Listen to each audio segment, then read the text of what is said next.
элимдин ден соолугу үчүн бул саламат. Саламат клуб. Элимдин ден соолугу үчүн. Ден соолугу үчүн. Ден соолугу үчүн. Кутман күнүңүздөр менен биздин кадырлуу замандаштарыбыз, катталуучуларыбыз, достор, баарыңарызга салам.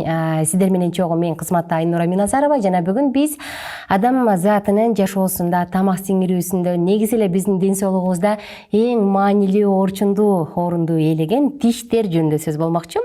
Мына ошондуктан бүгүнкү биздин коногубуз албетте стоматолог Адил Сапаров. Саламатсызбы?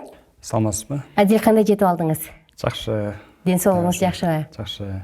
Сиз менен таанышканга кубанычтамын. Ошол бүгүн биз жалпы ушул дасторкондо үстөлдүн үстүндө тургандай тиш тууралуу сөз кылалы деп турабыз. Негизи мен эң эле алгачкы суроом ушул бүгүнкү темада ооз көңдөйүнө кантип кам көрүш керек, ошол жөнүндө сөз болмокчу. Жакында мен атам сыркы болуп калып, бир топ жерге бардык да, ашказанынан көйгөй болуп, анан аягында изилденип отуруп, убагында тишке туура кам көрбөгөндүктөн, пародонтоз болгондуктан, эрте өзүнүн убагынан эрте бир топ жаш кезинде жанагындай протез кийип калгандыктан ушул көйгөйдүн баары келип чыккан дегенде мен таң калдым да, ушул тиштенби десем, байке айтат, ооба, бул жөнөкөй тиштен деп. Анан кийин ошондон кийин ой келди да, биз ушунча тишибиз бар деп туруп, бирок көңүл бурбайбыз, демек буга көңүл буруш керек экен деп. Анда алгач эле мен сизден суроом, ушул ооз көңдөйүнүн гигиенасы боюнча тишти кантип туура жууш керек? Жөнөкөй эле, бул кичинекей кезибизден бери үйрөтүшөт, бирок үйрөткөн менен туура эмес да үйрөтүп коюшу мүмкүн, же баары үйрөнө албай калабыз. Ошол жөнүндө айтып бериңизчи анда. Бул мен сизге айтып кетер сөзүм, бул тишти жууп жатканда көпчүлүк элдер туура эмес жуйт. Биринчи эле тишти жууп жатканда убактысын 10 секунд, 15 секунддун ичинде жууп коемун деп мага жооп беришет. Мага келген адамдар көпчүлүгү. Ал эми тиштин өзүнүн убактысы бар. Эрте менен 3 минутта жууш керек, кечинде 3 минутта. Ошондо бир күндө 6 минутта жууп калат тиш. Ал эми бизге башка чет мамлекеттерге салыштырып караганда, мисалы үчүн биз колду бир күндө канча жолу жуйбуз? Мисалы үчүн тамактанаардын алдында сөзсүз самындап жуйбуз. Баарыбыз эле туурабы? Ал эми тиш деле так эле ушундай. Мисалы үчүн деген тиш менен бул ооздун эч кандай айырмачылыгы жок. Колду жуугандан кийин сөзсүз башка чет өлкөлөрдө жанына сумочкасына тиш щеткасын алып алышат экен. Тамактанып бүткөндөн кийин жөн эле бир сыйра жөн эле жууп коюшат экен. Мага ушул аябай жакты. Буюрса биз дагы кайсыл бир убакта ушул деңгээлге жетип калышыбыз мүмкүн. Буюрса. Ал эми тишти кандай кылып туура жууш керек?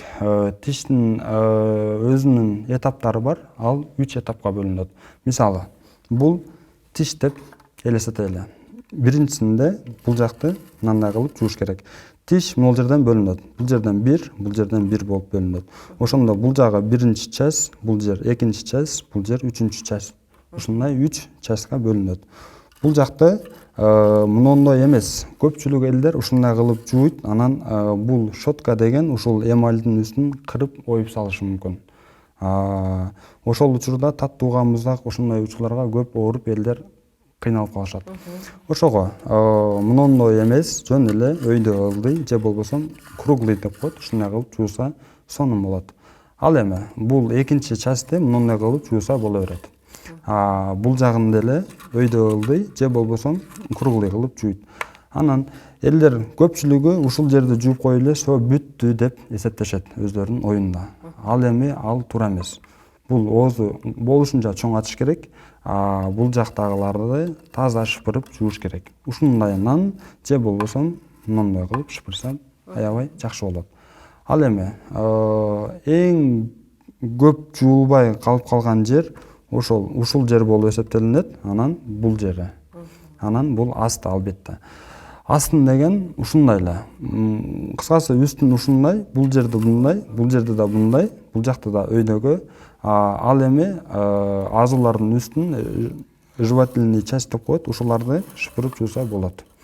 Ушундай эле бул мындай карап келгенде аябай эле жөнөкөй и жеңил жумуш.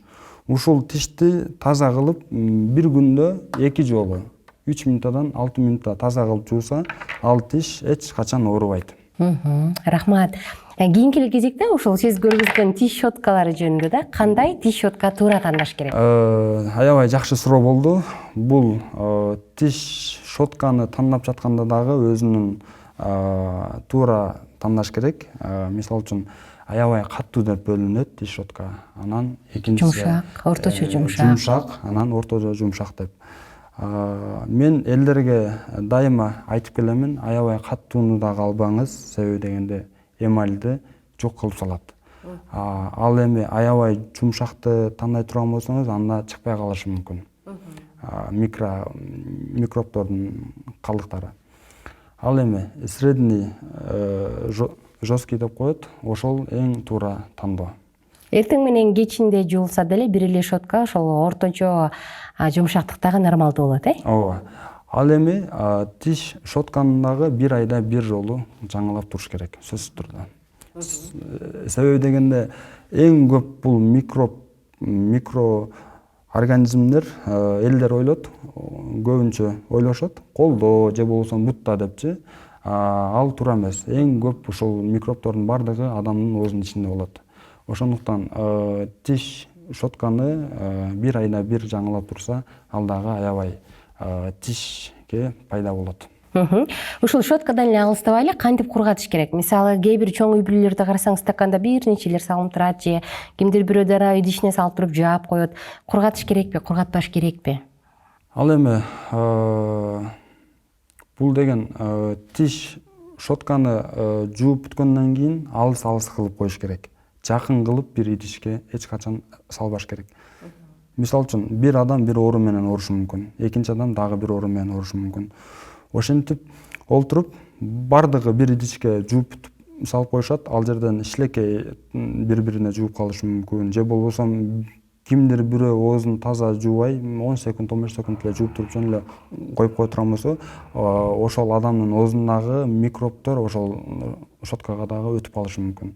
Ошондуктан бул суу бойдон деле коюп койсо эч нерсе болбойт. Бирок алыс болуш керек. Только ошол алыс койгону жакшыраак.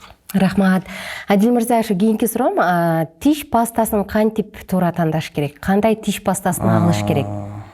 Мен өзүм колдономун. Эң жөнөкөй, өтө кымбат эмес, мисалы. Анан жанагындай лечебный деп коюшат, же болбосо чөптөр кошулган, же болбосо жанагы тиш агарта турган лечебный деп ушуну сатып атышпайбы? Элдер көпчүлүгү ойлошот экен, ошол лечебныйды алсам мен тишим азыраак ооруп калат деп. Наоборот, ошолор зыян, ошолор болбойт. Өтө кымбатын алгандагы туура эмес. Мен өзүм аламын, өтө арзан эмес, өтө кымбат эмес. Фтору жөнүндө сөз кыла берсеңиз, ошол сөзсүз фтор болушу керекпи? Канча болушу керек? Фтор боюнча кандай деп мен силерге түшүндүрүп кетсем, жалпак тил менен айтканда фтор деле нормаль болуш керек. Себеби дегенде ар нерсенин, ар буюмдун өз өлчөмү бар. Ошол фтору көп деп ала турган болсо, ал дагы зыян болуп калышы мүмкүн. Рахмат. Биздин карамабыздагы убакыт соңуна чыгып калды. Угармандарыбызга, көрөрмандарыбызга ыраазычылык айтабыз. Көңүл бургөнүңүз үчүн жана албетте Адил байке, Адил мырза, сизге рахмат келип бергениңиз үчүн. Кийинки подкасттарда негизи ошол тиште кариес, курт түшкөн аябай көйгөй эмеспи? Анан тиш докторго барган эң коркунучтуу учурлардын бири мен үчүн. Мына ошол жөнүндө сөз болмокчу, ошондуктан алыстабаңыздар. Анан досторубузга кайрыла кетели. Эгерде суроолор бар болсо, ылдый жакка комментарий кылып жазыңыз. Биздин каналга катталганды унутпаңыз. Бул саламат элимдин ден соолугу үчүн бул саламат. Саламат клуб. Элимдин ден соолугу үчүн.